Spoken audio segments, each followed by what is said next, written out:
Hey everybody, thanks for joining us on KARE 11 News Now. I'm Chris Harapsky. Today, we have a deal. Workers at each of the 7 venues owned by First Avenue have approved a new union contract which covers the next 3 years.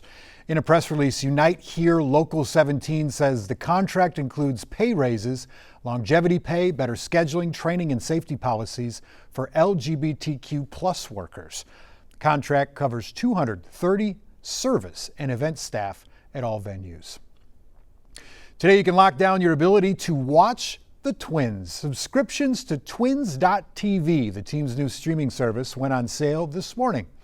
The platform will let fans watch all 151 regular season games that are not nationally televised. Subscriptions for the full season are $99 or $19.99 monthly. The Twins are offering 50% off select tickets for Twins home games in April and May for fans who sign up for the full season, so you get a bonus there. That is before April 1st. This afternoon, President Trump meeting with the King and Crown Prince of Jordan to discuss his plan for the country and other Arab nations to take in refugees from Gaza. Jordan so far has not committed to taking in anyone. King of Jordan has gone far as saying he rejects any moves to annex land and displace Palestinians. Meantime, the president is making good on his threat to tax steel and aluminum imports into the U.S. But his plan to get millions of federal workers to resign is on hold for now as a federal judge steps in. Alice Barr is in Washington with those details. Okay. President Trump following through with new 25% tariffs on imported steel and aluminum. This is the beginning of making America rich again. Promising to boost the American steel industry, a relief for workers. We're going to be able to stay alive. And rejecting concerns the tariffs will drive up prices for U.S. consumers on everything from cars to canned food to home appliances, with Canada the largest supplier of steel to the U.S. These foreign companies will move to the United States, will make their steel and aluminum in the United States. Ultimately, it'll be cheaper.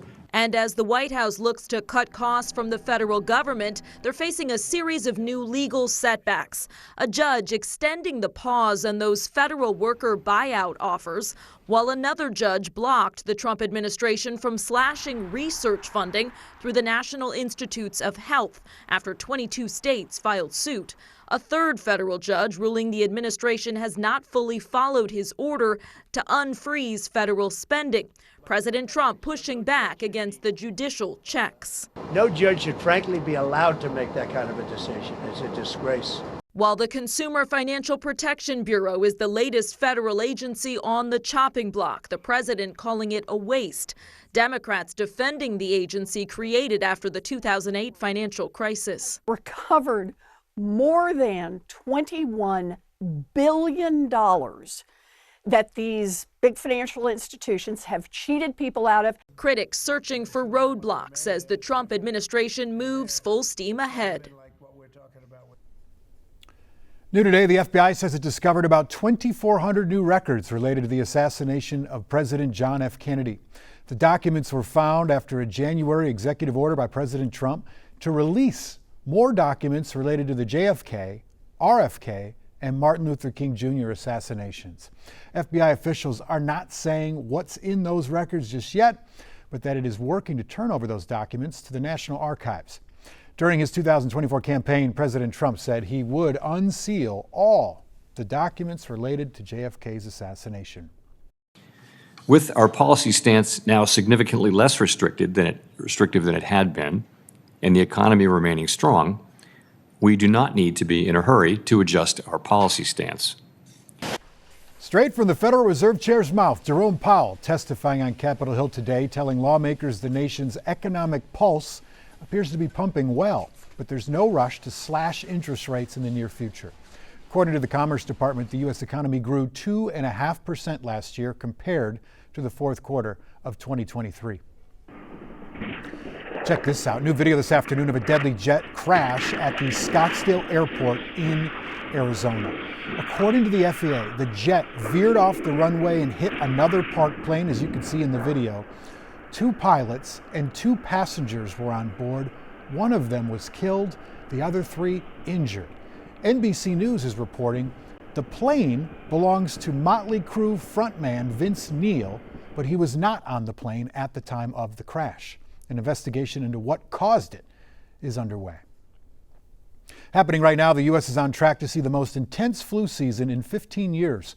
While it's not the only viral infection going around right now, hospital visits for flu-like symptoms are way up.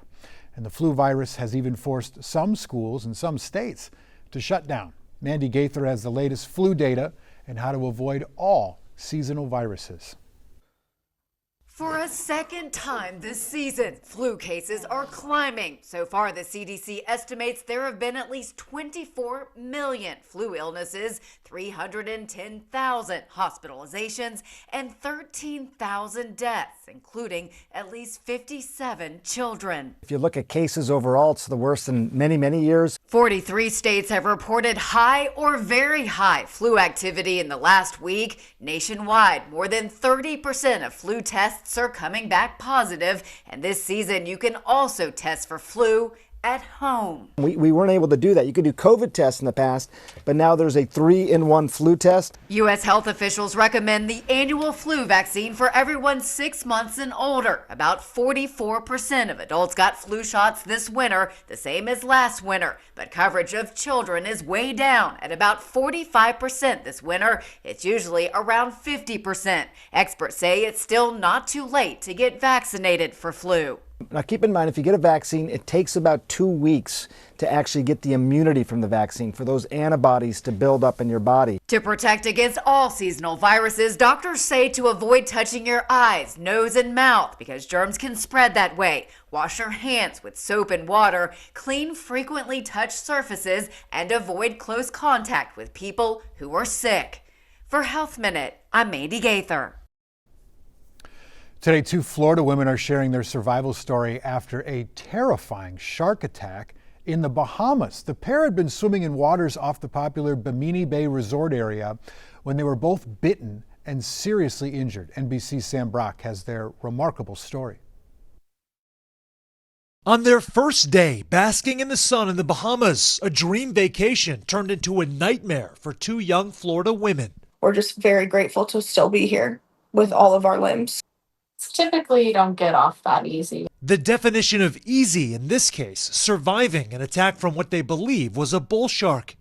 Just minutes after Riley Decker and Summer Lehman plunged into the Caribbean Sea off a friend's yacht.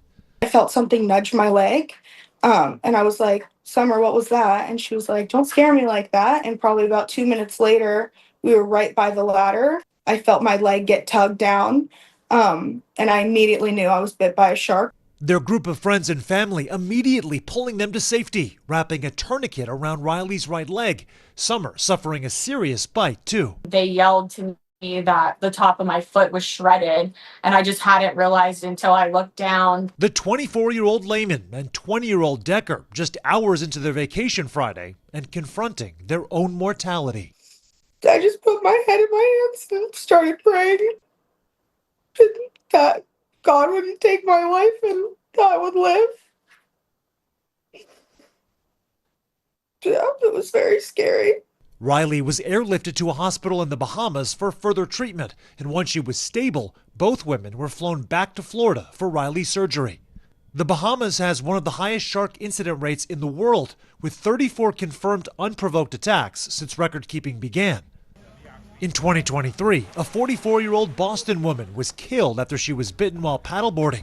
A 10-year-old boy from Maryland hospitalized last January after he was attacked inside of a shark tank at a popular resort. And months later in April, a 24-year-old man was attacked by 2 sharks in a matter of seconds after falling into the water at a marina. The latest victims are staying positive, helped by a shark-themed gift basket from loved ones at the hospital.